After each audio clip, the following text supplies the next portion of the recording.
Hello. I want to tell you a story which pulls together a lot of what we've heard already and looks at what that might look like in the context of one place. And it's a story which I think can change the world. It's a story which already is changing the world. It's the story of my town, of Totnes in Devon, a town of about 8,500 people, midway between Exeter and Plymouth. But before I can tell you the story I really want to tell you about Totnes, I have to get another one out of the way first.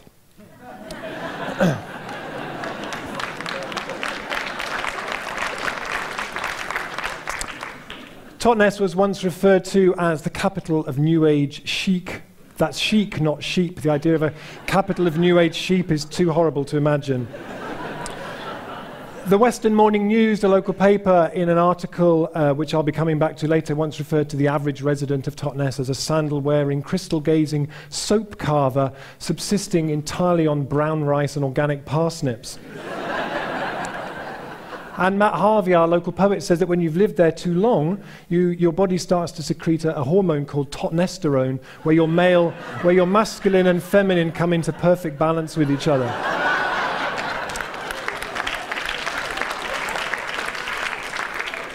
But I think it's really important that we move beyond the stereotypes of the town into another story that's happening there, which I think is really, really important.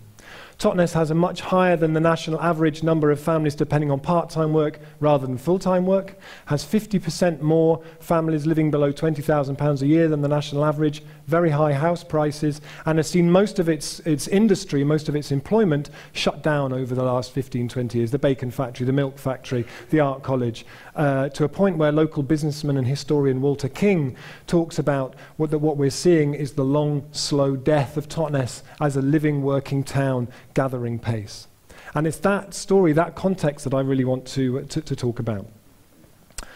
My role in this, I suppose, started in 2005 when a friend and myself started showing some films about peak oil, about the idea that we are reaching the end of the age of cheap energy and all that has made possible. We're entering a time of increasingly volatile energy prices, and that what we need to do with focus, determination, optimism and a sense of possibility is design the way that we're going to get away from that. Same in terms of addressing climate change. This is the very first talk that I gave in the town, and it's a story that has started to really kind of build from that point, because ultimately there is no cavalry coming to the rescue of places like Totnes, of most places where you live. The current economic situation, these kind of issues around peak oil and climate change, what we really need to do, I would argue, is to harness, engage the collective genius of the people around us and focus on these challenges, seeing them as an enormous opportunity to be more brilliant than we've ever been, to do something which is really, really historic. What I want to do is to show you a very short little animation from the film that we've just released called In Transition 2.0, which hopefully captures rather creatively how transition approaches making change happen on the ground. You can think of the economy of the place that you live as being like a big bucket, and into that bucket go pensions, wages, grants and so on. But at the moment things like supermarkets, paying our electricity bills, internet shopping are all drilling holes into that bucket that means that our accumulated wealth and its potential are just draining away. And everywhere that there's a leak in that bucket is a potential local livelihood, potential local business, or training opportunity for young people. So things like supporting community energy companies, supporting local food where it's available and boosting that where it isn't, and using local currencies are all very skillful ways of plugging the leaks in that bucket. So from quite early on of doing Transition Town Totnes, as it started to be known, we had a big event called The Unleashing, which was our launch event, and then very quickly projects started going. People were excited, they were inspired, they wanted to see things happen where they were. There were projects like the nut tree planting scheme, where we wanted to plant productive trees throughout the town. There are now 250 planted, looked after by people who are close to them. A lot of local businesses pay to have them planted. and we had our first harvests of almonds from a park in town last autumn. The Totnes pound local currency scheme specifically designed not to fit out through those holes in the bucket, because if you take them anywhere else, they're not worth anything. You can't use local currency, you can't put it in offshore banking accounts. They're not very useful on the Cayman Islands. A local food directory so people can identify and support local food businesses. A co-housing group looking to build affordable co-housing for people as part of a local development. Awareness raising things like open eco-homes, open edible gardens where people can go and visit other people's places where they're already doing that stuff and learn from it. The garden share scheme where people who have a garden that they're too elderly or too busy to use are matched up with people who want to grow food and don't have anywhere to grow it. And that's been going really, really well. In 2009, when this had been going for about 3 years, we did a survey and we found that 75% of people in the town had heard of what we were doing, 62% of people agreed with it, thought it was a good idea, and about 33% of people had had some kind of engagement with it at some point. But stories started to reach us of how it was being picked up in other places.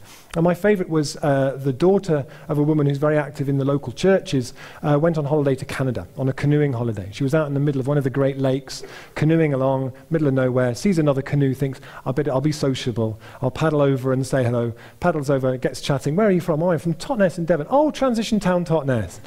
And it's amazing how that story has rippled out. But very quickly we needed to put some foundations under this. This was something that was starting to grow very, very quickly, and a lot of interest both within the place and from outside, people coming along and saying, what do you do? What are you doing? How does that work? So Transition Town Totnes was set up as an organisation to offer project support. It's a do-ocracy. The people who make the decisions are the people who are doing stuff. It employs 1.5 posts at the moment and has brought, we reckon, about £1 million into the town over the last 5 years, and has rapidly become one of the sort of pillars locally of local culture, I think. And when we started doing transition, I always imagined it was an environmental thing. Really, more and more I see it as being a cultural thing. How do you change the story of the place where you are? And within that, there's the whole process of, we can start lots of different projects, but what does it look like if we start to see them all together? If we can create a vision, if we can create a story that the people in the place can start to resonate with, it starts to make sense. And we've done 2 things that have been really strategic pieces around design. One of them was the Energy Descent Action Plan, which you can find online, which involved many hundreds of people in trying to tell a vision of what the place could be like if we take peak oil, climate change, our economic situation as a huge opportunity to be brilliant. And then the other one is called the Economic Blueprint that we're doing at the moment, which is actually now the local council's economic blueprint.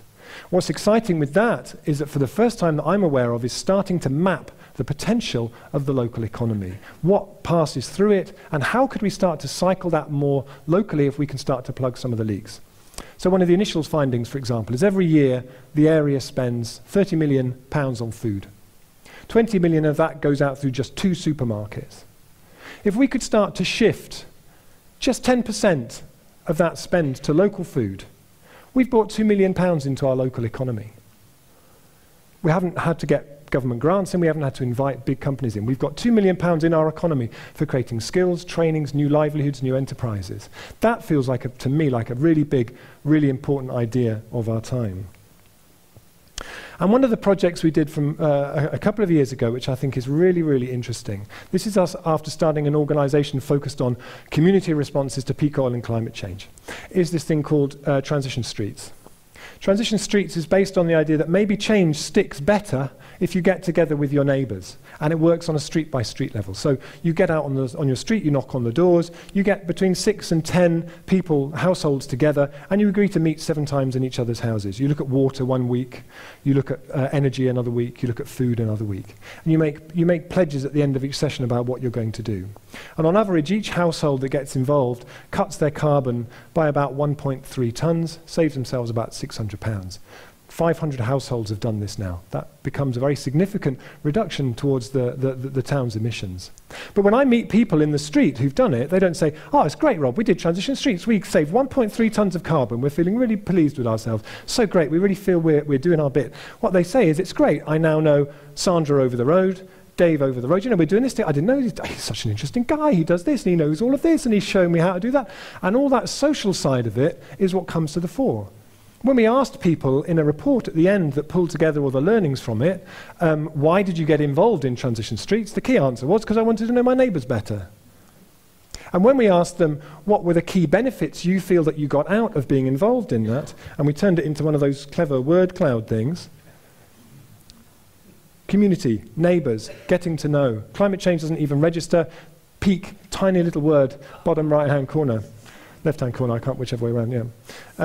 Which for me is really, really fascinating. That maybe in terms of making change happen, there's a different way of doing it, which is about something which is kind of infectious and sort of viral and fun and contagious in that way. I'm using lots of disease analogies. I'm not trying to. They seem to be coming to my mind quickest. And what we're really focusing on now, increasingly, is about how do we make a new economy a reality in the town. If the cavalry aren't coming, how do we do that? What does it look like if we start to put that in place? So things are now happening like the Totnes Renewable Energy Society, which now has 500 members and is about to put in for planning for 2 wind turbines on the edge of the town. Transition Tours, which is about turning the many people who come to Totnes to find out about transition, to put on a really good experience for them in such a way that also means we don't kind of drown in it. Transition Homes, which is a development looking to build 20 affordable houses, but using predominantly local materials. Because in the same way that when we talk about food, localizing food brings more money cycling through our economy, exactly the same thing works for building materials.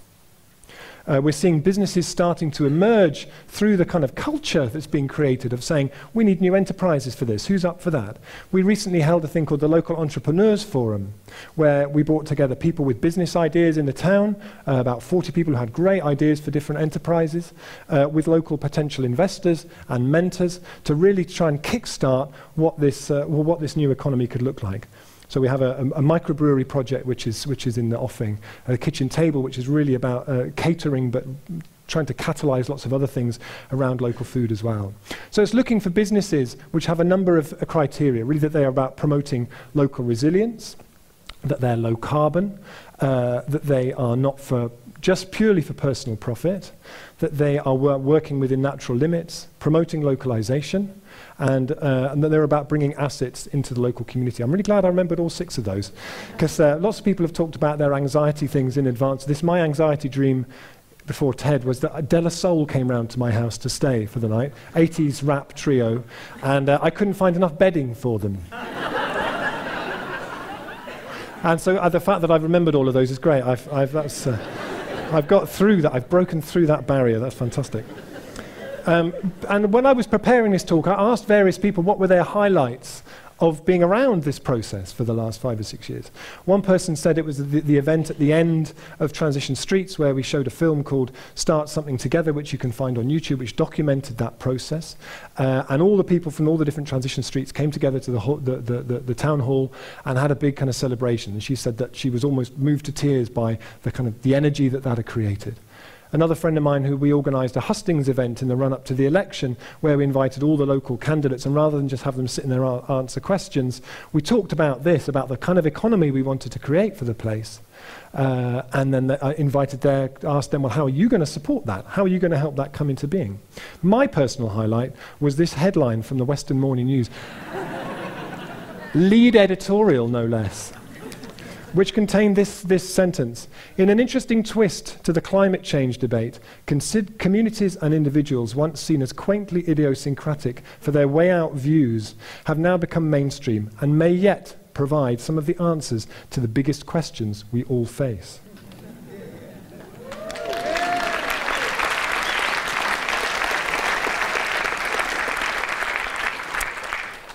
One day, a German guy came about 2 years ago into the office at Transition Town Totnes. He said, I have come all the way from Germany to see the famous Transition Town Totnes, and you still have cars!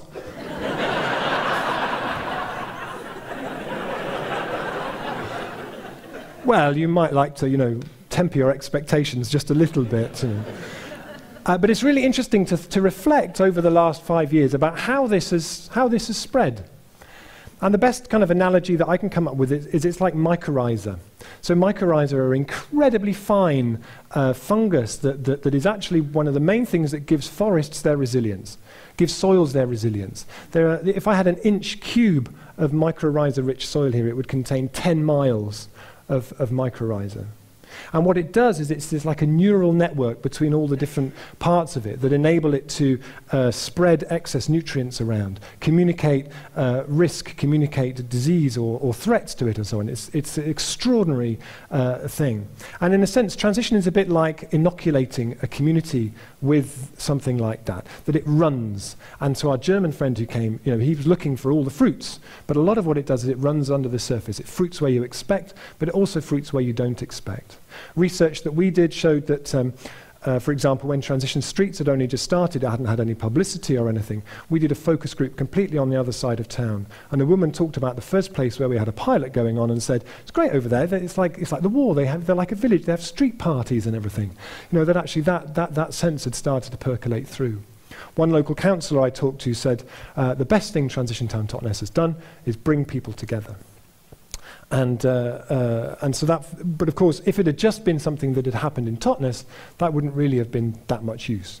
But actually what's happened is something that has germinated there, has spread and spread and spread. There are now transition initiatives in 34 countries, thousands of initiatives, places taking all of this in their own context, whether it be Brazil or Barcelona, Bologna or Brixton, and using it to create all kinds of their own banks, their own energy companies, their own food systems and so on. It's an exhilarating thing to see and observe the spread of. And it's a story which is able to bring 300 people in the town out about 2 weeks ago, down onto the former derelict industrial site in the town for a big photograph to launch a campaign about bringing this site, which used to employ 163 people, back into community ownership to develop it as a catalyst for a transition economy for the town, what we call the Atmos project. It's a story which is really about a community communities seeing community resilience as where their economic future lies. And Jay Tompt, who works with us, wrote a beautiful blog about it, which contained this sentence I wanted to read to you. There is plenty to keep us and our children busy for a long time to come. The important thing is that we've begun.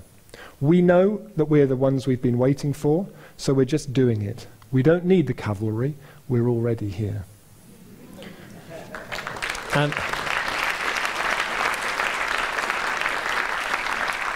so this has really been a process about ordinary people, and a process that has dirt under its fingernails and is seeing the opportunities around this time. It's a really, really exhilarating thing to be part of. And I just want to finish with one of my favorite quotes, which is from my children's favorite storybook, which is Comet in Moominland, written in 1946 by Tove Jansson. It was a funny little part, which I think captures what the essence of transition more than any academic paper on the subject I've ever heard or anything I've ever written about it.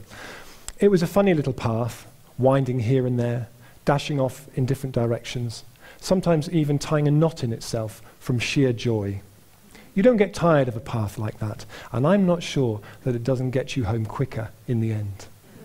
Thank you very much.